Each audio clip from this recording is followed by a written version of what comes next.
আলহামদুলিল্লাহ।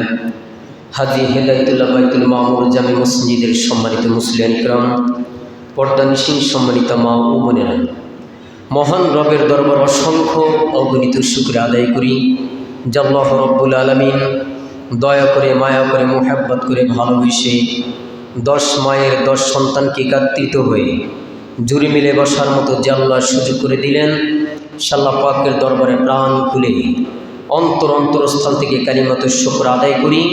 সকলে একযোগে বলি আলহামদুলিল্লাহ।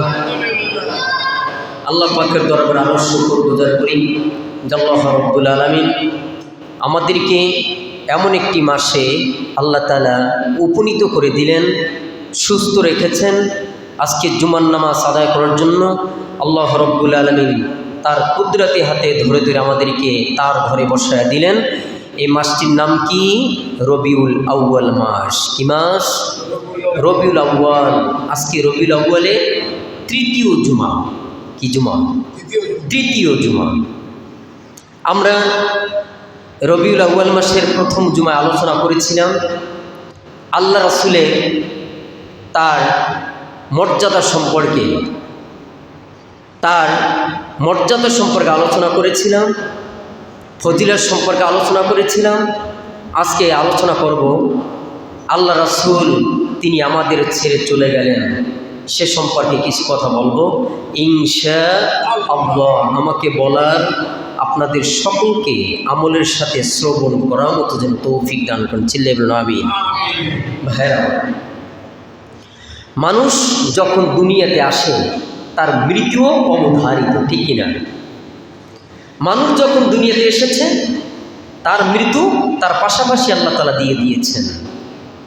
যেমনইভাবে হযরত আদম আলাইহিস সালাতু ওয়াস সালাম থেকে শুরু করে অগণিত নবী রাসূল তারা চলে গেল, সাহাবারা চলে গেল, আমরাও চলে যাব। কিয়ামতের আগ পর্যন্ত যত মানুষ আসবে চলে যাবে। এটাই আল্লাহ পাকের নিয়ম। সেই নিয়ম অনুসারেই চলবে। রাতের পরে দিন, দিনের পরে রাত, সেই মনিবি করতেছেন। আল্লাহ তাআলা আবার দুনিয়াতে বান্দা পাঠিয়ে আবার নিয়ে যেতেছেন, তারই হুকুম, তারই। এখানে কোনো মানুষের হাত নেই, কোনো কর্তৃত্ব, নেতৃত্ব নেই। ভাইয়ের আমার পেয়ারা নবী চলে গেলেন।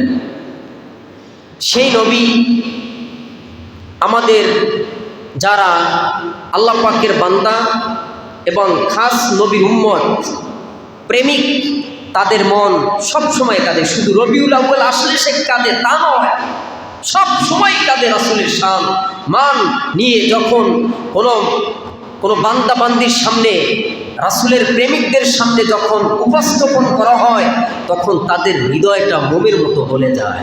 এটা হচ্ছে একমাত্র, শুধুমাত্র, কেবলমাত্র সেই নবীর প্রেমিক যারা, তাদের সামনে বললেই তাদের এই হালত হবে, এছাড়া কার এই হালত হবে না, ঠিক কিনা?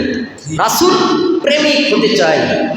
রাসূল প্রেমিক হয়ে যেন আমরা অন্ধকার কবরে যেন আমরা পারি জমাতে পারি। চিল্লায়ে বলুন আমিন।